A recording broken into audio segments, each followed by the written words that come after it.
Admit कर दी। करने के बाद में इंजेक्शन वगैरह दर्द के इंजेक्शन लगाए और नॉर्मल हो जाएगी। तो मैंने कहा ऑपरेशन की बात हुई, नॉर्मल कैसे कर दोगे? तब मैंने कहा कि इसका बच्चे का वजन बहुत ज़्यादा है, तो उसकी सास बोली पहले भी वजन इसके 4 किलो के आसपास के बच्चे पैदा हुए हैं और हमें ऑपरेशन नहीं करवाना है, हमें इसका नॉर्मल ही करवाना है। मैंने कहा नॉर्मल में इसकी बहुत ज़्यादा रिस्क रहेगी, बच्चे की भी रिस्क रहेगी और माँ की भी रिस्क रहेगी। फिर मैंने कहा आप सलाह कर लो, सलाह करके बताओ। 3:30-4 बजे करीब पूरे बच्चा खत्म हो गया। फिर वो थोड़ी देर बाद में उसके पति आया कि नहीं मुझे तो नॉर्मल ही करवानी है। मैंने हाथ जोड़ी करता रहा, मैं कैसे करके उसको बचा लो। और मैं 2 बजे का चिल्ला रहा था, मुझे आपके समझ में नहीं आ रहा था, मुझे यहाँ से छुट्टी दे दो। तो हम तो यही चाहते हैं कि इसको न्याय मिले और इसकी जांच हो। सर मैं प्रशासन से हाथ जोड़ के निवेदन ये है कि मुझे न्याय चाहिए। सारा लोग काल आगे बड़ा इकट्ठा हो जाइयो और मेरी मम्मी न्याय दिला दियो। राजस्थान के श्री गंगानगर जिले के घड़सना इलाके से एक बेहद दर्दनाक और झकझोर देने वाली खबर सामने आई है, जहां खानूवाली गांव के रहने वाले गर्भवती महिला सुदेश कुमारी और उसके गर्भ में पल रहे बच्चे की मौत ने पूरे इलाके में आक्रोश की लहर पैदा कर दी है। ये मामला अब तूल पकड़ता जा रहा है और ग्रामीणों के साथ साथ विभिन्न सामाजिक संगठनों ने भी इसे लेकर आंदोलन का ऐलान कर दिया है। परिजनों का आरोप है कि घड़साना के शांति नर्सिंग होम में डॉक्टर की लापरवाही के कारण ये दर्दनाक हादसा हुआ है। बताया जा रहा है कि 25 फरवरी को सुदेश कुमारी को प्रसव पीड़ा पर सुबह करीब 9:30 बजे शांति नर्सिंग होम में भर्ती कराया गया था, जहां अस्पताल के संचालक डॉक्टर राजेश गौड़ ने पूरे दिन परिजनों को नॉर्मल डिलीवरी का भरोसा दिलाकर उन्हें गुमराह किया। सुदेश के पति सुभाष सुथार का आरोप है कि दोपहर करीब 2 बजे डॉक्टर ने अचानक कहा कि अब डिलीवरी ऑपरेशन से होगी और इसके लिए 45,000 रुपये खर्च आएगा, लेकिन इसके बाद भी समय पर ऑपरेशन नहीं किया गया। परिजनों का कहना है कि शाम करीब 4 बजे उन्हें बताया गया कि गर्भ में बच्चे की मौत हो चुकी है, जिसके बाद आनंद फानंद में ऑपरेशन की तैयारी की गई। लेकिन जब स्थिति बेहद गंभीर हो गई तो डॉक्टर ने सरकारी अस्पताल के रेफर कार्ड पर सुदेश को बीकानेर के लिए रवाना कर दिया।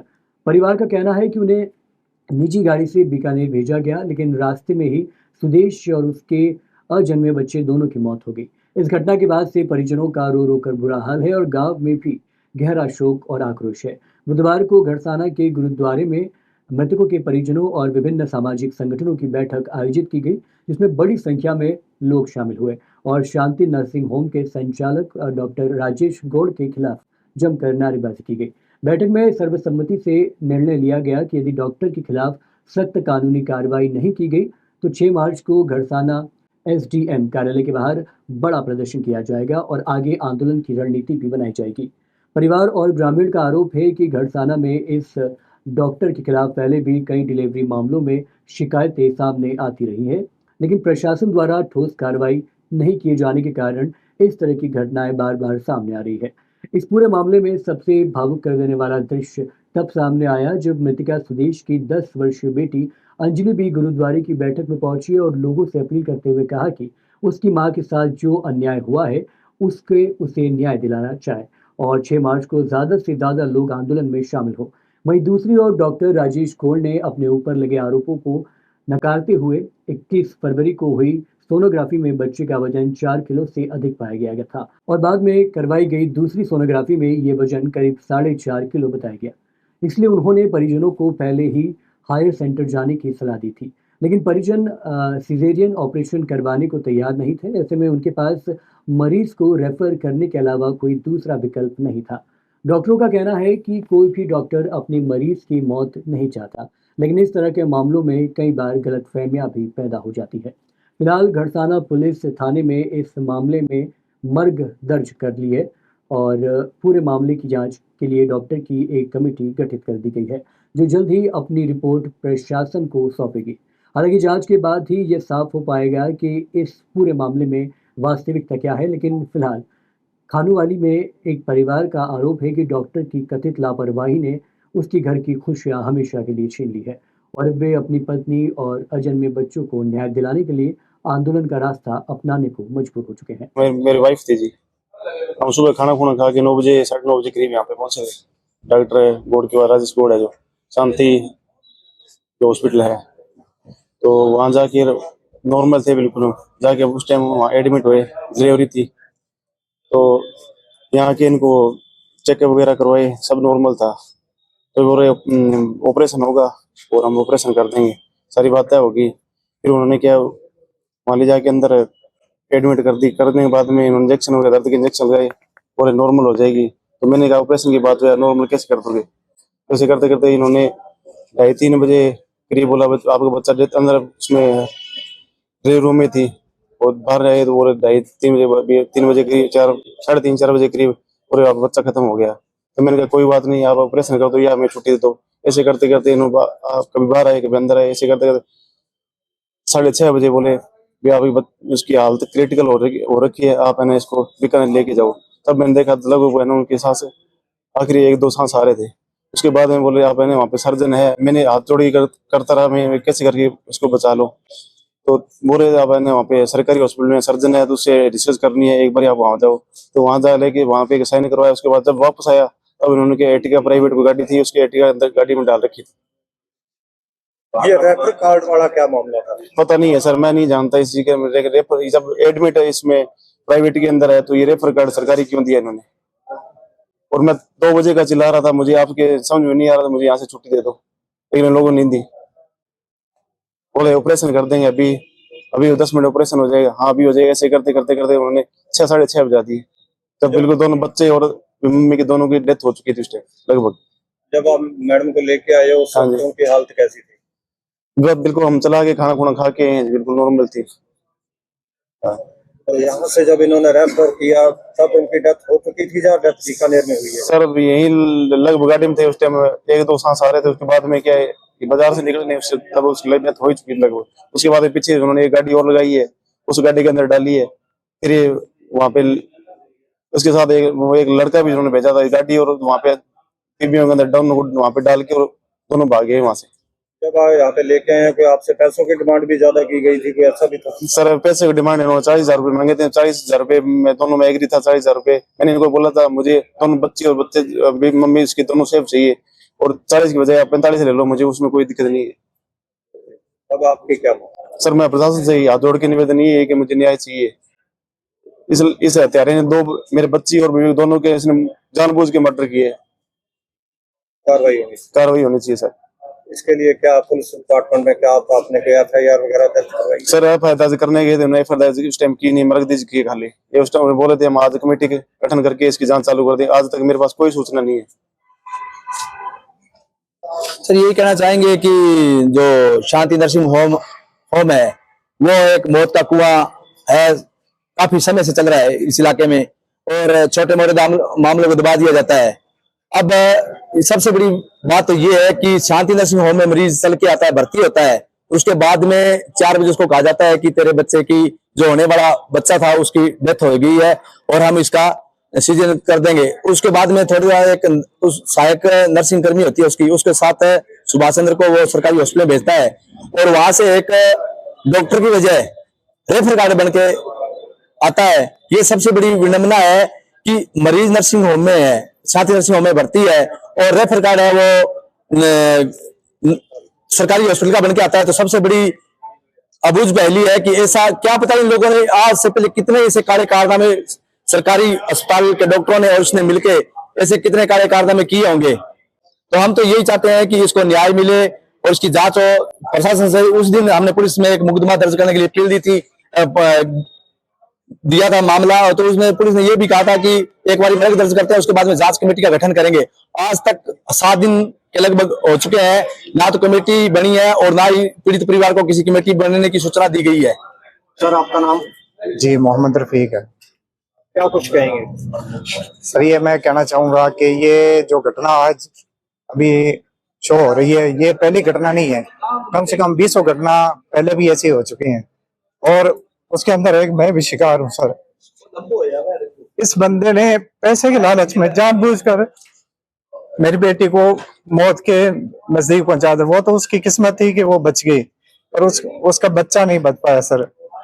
और उस टाइम में भी मैं क्या कहूं कि हम पूरी कार्रवाई करना चाहते थे, इसके खिलाफ एक्शन भी लिया और मंडी के कुछ जो समाज सेवी अपने आप को कहते हैं वो दलाल सारे इकट्ठे हो गए, मेरे ऊपर इतना दबाव बनाया कि मेरे को अपने पाँव वापस खींचने पड़े। आपकी बेटी की जो घटना थी ये कब की है? ये तकरीबन आज से 3 साल पहले की है सर। उसकी भी ये डिलीवरी घटना थी वो। और जब हम यहाँ रेगुलर चेकअप करवाने के लिए लेके आए थे बच्ची को, तो वो बोला भाई 3-4 दिन लगेंगे। तो हम वापस घर कहने लगे भाई ये तो डिलीवरी होगी रात तक, आपको यहीं एडमिट करवाना पड़ेगा। तो मैं कहा चलो ठीक है एडमिट करवा लो आप। तो उसको अभी 5 दिन लेट थे डिलीवरी में, उसे वो दर्द का इंजेक्शन पहले लगा दिया। हम बार बार कहते रहे कि डॉक्टर साहब आप अगर बच्चा वैसे नहीं हो रहा है तो ऑपरेशन कर दो आप। बच्चा रात को 12-1 बजे तक सही था, उसकी धड़कन सही चल रही थी। हम उसको वो ऊपर जाकर सो गया। सारी रात बुलाते रहे कि यहाँ 4GD की नर्स है, लोकल नर्स है, जो उसको उसने रख रखा है डिलीवरी के लिए, जिसका कोई एक्सपीरियंस नहीं है सर, कोई उसके पास कोई डिग्री नहीं है। ऐसे अब क्या कहूँ कि इसने एक वो मौत का तांडव बचा रखा है यहाँ पे हमारी आंखों के सामने। एक वहां से उसने 3 साल पहले एक और रोते हुए निकला था, वो बच्चे की उसकी भी डेथ हो गई थी। न्याय दिला दियो, सारा वो काल आगे बड़ा इकट्ठा हो जाइयो और मेरी मम्मी न्याय दिला दियो। वो पेशेंट करीबन सुबह मेरे पास 11 बजे के आसपास आया था और उसके पास 4 सोनोग्राफी थी। उसमें से 2 सोनोग्राफी लाजवंती की थी, एक डॉक्टर बहादुर जी की थी 1 महीने पुरानी, और एक 21 तारीख की श्रीराम हॉस्पिटल की थी। उन दोनों में बहादुर वाली हॉस्पिटल में भी 4 किलो से ज़्यादा उसका वजन आ रहा था, और इधर जो श्रीराम हॉस्पिटल में की थी उसका भी 4 किलो से ज़्यादा वजन आ रहा था। तो मैंने कहा उसको मैं दोबारा देख लेता हूँ। दोबारा मैंने इसकी सोनोग्राफी की, उसकी सोनोग्राफी की तो उसमें भी वजन जो है 4.5 किलो प्लस माइनस ऊपर आ रहा था उसके। तो फिर मैंने उसको उसके सास को, उसके पति को और उनके एक रिश्तेदार को यहाँ पर अपने कमरे में ही बैठाया और उसको काफ़ी देर तक काउंसलिंग की, 8-9 मिनट तक उसको काउंसलिंग की। इतना बड़ा बच्चा नॉर्मल डिलीवरी नहीं हो सकती। उस पर उन लोगों का कहना था कि इसके 2 बच्चे पहले नॉर्मल ही हुए हैं। तब मैंने कहा कि इसका बच्चे का वजन बहुत ज़्यादा है, तो उसकी सास बोली पहले भी वजन इसके 4 किलो के आसपास के बच्चे पैदा हुए हैं और हमें ऑपरेशन नहीं करवाना है, हमें इसका नॉर्मल ही करवाना है। तो मैंने कहा नॉर्मल में इसकी बहुत ज़्यादा रिस्क रहेगी, बच्चे की भी रिस्क रहेगी और माँ की भी रिस्क रहेगी। फिर मैंने कहा आप सलाह कर लो, सलाह करके बताओ। करीबन 9-10 मिनट की काउंसलिंग के बाद में मैंने उनको बाहर भेज दिया। फिर वो थोड़ी देर बाद में उसके पति आया कि नहीं मुझे तो नॉर्मल ही करवानी है। तो मैंने उसको कहा नॉर्मल में तो मरीज को ही दर्द लेने हैं, मैं तो उसको उस दवाई लगा दूंगा और तो क्या संभालता रहूँगा। तो ऐसे करके उसको एडमिट किया, उसको सारी बात एक्सप्लेन करने के बाद ही और रिटर्न कंसेंट लिखने के बाद में मैंने उसको ट्रीटमेंट उसका शुरू किया। 5 बजे तक उसकी प्रोग्रेस भी हो रही थी। पहले जब आई थी जब उसका 2 फिंगर ही लूज था, उसके बाद में धीरे करके उसके हुआ, परंतु करीबन 5:45 के आसपास उसकी एकदम से तबीयत बिगड़ी, उसका बीपी काफ़ी डाउन हो गया। इसलिए हमने उसको रेफ़र किया।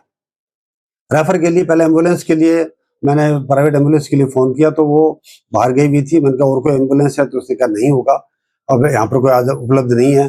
तब फिर मैंने 108 की एम्बुलेंस मिल जाए इसलिए सिस्टर को उसको सरकारी हॉस्पिटल में भेजा कि उसका तू वहाँ से रेफरल कार्ड बनवा ले और उसको 108 एम्बुलेंस मिल जाएगी, क्योंकि प्राइवेट गाड़ी के अंदर ग्लूकोज लगाना संभव नहीं हो पाता, एम्बुलेंस में हो जाता है। तो उसी देर में फिर वो भी 108 भी समय पे नहीं आ रही थी। फिर मैंने उसको प्राइवेट गाड़ी के अंदर मेरे स्टाफ के साथ में यहाँ से रवाना किया। डॉक्टर साहब इसमें जो आपके विजिट पक्ष है उनका ये आरोप है कि जब पेशेंट को हम यहाँ पे लेके आए, एक तो डॉक्टर साहब ने हमसे पेमेंट की ज़्यादा डिमांड की और दूसरा वो एक रेफरल कार्ड का जो कह रहे हैं कि रेफरल कार्ड इन्होंने अपनी खुद की जान छुड़वाने के लिए वो बनवा के दिया हमें। तो वहाँ पे रेफर हॉस्पिटल ले जाने के लिए कहा गया था, जब वहाँ पे पहुंचे तो इन्होंने रेफरल कार्ड वहाँ से हमें दे दिया। इस चीज़ का हमें पता नहीं था। और तीसरा हम ये चाहेंगे कि जब ये आपके हॉस्पिटल से मरीज को रेफर किया गया तो उस टाइम उसके क्या हालात? पहली बात तो ये कि रेफरल कार्ड की बात है तो रेफरल कार्ड तो सिर्फ 108 एम्बुलेंस के लिए, क्योंकि प्राइवेट गाड़ी एम्बुलेंस मिल नहीं रही थी उस दिन। और मैंने पहले फ़ोन भी किया था प्राइवेट एम्बुलेंस को, तो वो बीकानेर गया हुआ था, उसने कहा है नहीं। दूसरी गाड़ी का मैंने पूछा तो उसने कहा वो भी अवेलेबल नहीं है। इसलिए 108 मिल जाए तो वहाँ भेजा था कि चलो रेफरल कार्ड बनवा के एम्बुलेंस में उसको शिफ्ट करवा के वहाँ भेज के फिर उसको भेज देंगे। अपने इसलिए क्या था, जब मरीज जहाँ से गया तब उसकी क्या हालत? उसका बीपी डाउन था, इसीलिए तो उसको भेजा। उसका बीपी अचानक डाउन हुआ इसीलिए उसको भेजा। जी, और दूसरा ये जो और मेरा स्टाफ साथ गया। जी, तो ये गर्भवती थी, इसके बताया जा रहा है कि इनकी जो नसबंदी थी वो भी खुलवा के ये सब बच्चे की प्रेगनेंसी ली गई थी, ये कोई सच्चाई है? वो तो उनकी हिस्ट्री थी उसकी कि इसकी पहले डाइवर्स हुआ था, इसके पहले इसके 2 बच्चे थे और तब तीसरी बारी में अब इसके दोबारा प्रेगनेंसी हुई है, तो उसमें इसके नसबंदी खुलवाई होगी उन्होंने, उसके बारे में मेरे को बहुत ज्यादा नहीं पता। तो अब ये जो लोग पूरा विवाद क्रिएट कर रहे हैं, इसके बारे में आप क्या कहेंगे? इसके बारे में देखो, मेरे हिसाब से तो कोई गलती नहीं है। मैं तो उसको सिर्फ एडमिट किया और उसको पूरा एक्सप्लेन किया कि नॉर्मल डिलीवरी इतने बड़े भारी बच्चे की नहीं होगी, और मेरी ही सोनोग्राफी नहीं है, डॉक्टर बहादुर की, डॉक्टर ईश्वर मित्तल की सोनोग्राफी के अंदर भी इसका वजन ज्यादा है। और उसको इस बात के लिए मेरे पास फुटेज भी है कि मैंने इसको अपने कमरे में बैठ के करीबन 9-10 मिनट तक उसको कन्विंस किया है इस बात के लिए। और फिर इनको कहा कि बाहर जाके सलाह करो तुम लोग, ठीक है ना, क्योंकि जबरदस्ती पकड़ के इसका ऑपरेशन कर नहीं सकते। एक डॉक्टर साहब, उनका कहना है कि पूरा केस को हैंडल करने के लिए 40,000 रुपए की डिमांड की गई थी। नहीं, वो तो इनसे भर्ती के 2,000 रुपये जमा किए, वो भी सीसीटीवी में वो है। नॉर्मल डिलीवरी का मेरी चार्जिंग 10,000 के आसपास होती है, और अगर ऑपरेशन करते हैं या कोई आगे की बात होती है वो अलग बात थी। तो ये तो सब झूठ है। मैं नॉर्मल डिलीवरी के मंडी में किसी से पूछ लो, और मेरे जो है अपने जो रसीद कटती वो देख लो।